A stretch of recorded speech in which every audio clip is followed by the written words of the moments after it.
Hey guys, welcome to my channel Tokyo Foodie Sarah, where you can explore Japan with a Japanese local. Whether it's your first time visiting here or you're an experienced traveler, I believe there's always something new you can learn about this country.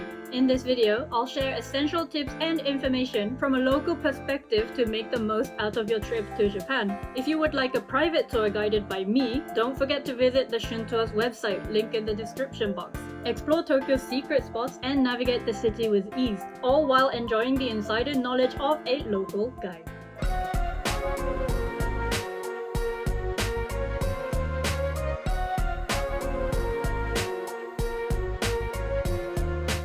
First, let's talk about the best times to visit. Japan is a country with 4 distinct seasons, each season offering a unique experience. Spring is famous for cherry blossoms and is my favorite season. However, a downside is that you can only enjoy this season for a very short time. Cherry blossoms are fully bloom for about just a week, and the timing of full bloom is unpredictable. So if you miss this time window, you won't be able to see the cherry blossoms, unfortunately. Also, because it's a very popular season, a lot of tourists will be here, so be prepared. Autumn is another great season with stunning red leaves. You can enjoy these for a lot longer than cherry blossoms, so your chances to enjoy them are higher. Summer is great for festivals, but it is gonna be very hot and humid. Winter offers beautiful snow scenes, especially in the northern parts of Japan. So if you are into snow scenes or snow sports, then this season is definitely for you. If you don't really have a preference and just want to enjoy Japan, then actually May after Golden Week is a great time. Golden Week is when a lot of Japanese people have days off, so it's gonna be super crowded and things will be very expensive during this season.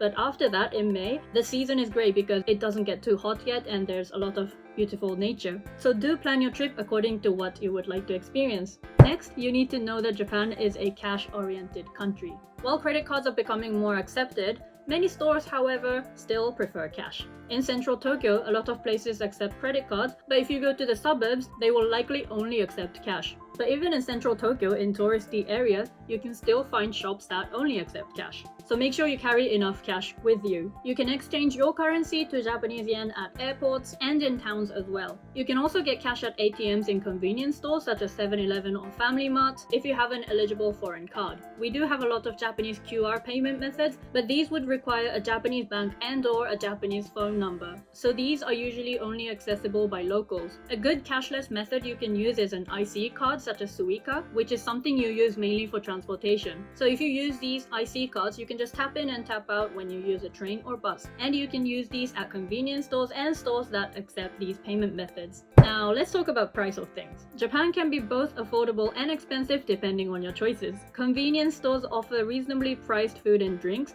For example, an onigiri rice bowl starting from about 120 yen, a bottle of drink starting from 120 yen, and let's say a small bento box starting from 300 yen. Everyone says this, but the Japanese convenience stores are a lot better than the ones you find overseas. There are a lot of Japanese fast food restaurants such as beef bowl or ramen, and you can enjoy these starting from about 500 yen. A normal lunch would cost you about 800 yen to 1500 yen for like a lunch set depending on which area you go to. You can enjoy a night with izakaya with a few dishes and a few alcohol, and that would cost you something like 4,000, 5,000 yen. And of course there are things like sushi, omakase and yakiniku course, which would cost you something like 10,000 yen to 30,000 yen, or even more. As for hotels, there are capsule hotels which you can stay for about a few thousand yen, business hotels like Toyoko Inn which you can stay for about 10,000 yen or less, and there are normal hotels that you would imagine like Hilton or Mercure, places like that. I always recommend at least spending one night in a ryokan, Japanese inn. You can enjoy amazing traditional atmosphere, great service, great food, and amazing onsen.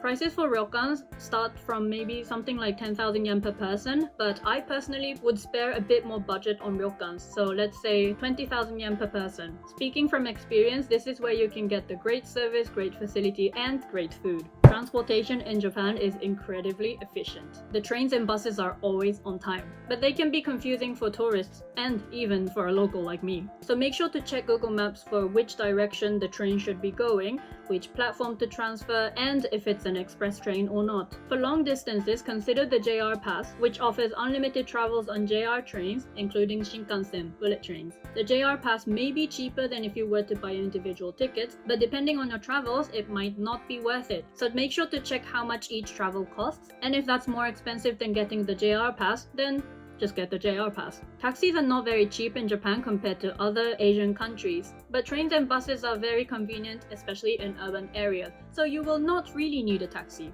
If you're going on a day trip out from, let's say, Tokyo, or traveling around the countryside, I would highly recommend you rent a car. For example, going to Mount Fuji from Tokyo or traveling around Hokkaido, you will definitely make the most out of it if you rent a car. But don't bother renting a car in Tokyo because Tokyo roads can be very confusing and super narrow. If you're finding this video useful so far, please hit that like button and consider subscribing to my channel. It really helps my channel grow and be able to produce more content like this for everyone to know more about Japan and make the most out of their trip. Okay, let's go on to the next one. Japanese food is world renowned and dining here is a treat. I mean, I have a whole channel dedicated to mostly food, so you know where it's coming from. Don't miss out on classic dishes like sushi and ramen, but don't forget to check out local dishes unique to every prefecture. Most chain restaurants and restaurants in touristy areas would have English menus, but the local hidden gems lie where you can't find an English menu. In this case, you can always utilize the camera function of Google Translate, but to be honest, it doesn't fully translate Japanese dishes very well. So if you're looking for a true local foodie experience, you can book a tour with me. Shameless self-promotion aside, remember some basic table manners like not sticking your chopstick upright in the rice and passing food from one chopstick to another. Unfortunately, Japanese people don't really speak English. A lot of the younger generations in urban areas do speak some English, but if you go to rural areas, expect no English. So knowing a few basic phrases like arigato or suimasen can go a long way. Non-verbal communication like bowing, you know, we bow all the time, these are also important. But to be honest, don't worry if you're not fluent. People will appreciate your effort and try as much as possible to understand you. Public transport in Japan is very quiet. When tourists speak really loudly on the train, people will stare at you. So be mindful of noise levels. Also, always queue up patiently, and taking your shoes off is required in some restaurants, temples, and ryokans. One complaint I hear from a lot of tourists is the lack of Wi-Fi in public areas. There isn't Wi-Fi everywhere you go in Japan, so it's best to get a pocket Wi-Fi or like a local SIM card before or after you get to Japan. These can be rented or bought at airports or ordered online before your trip.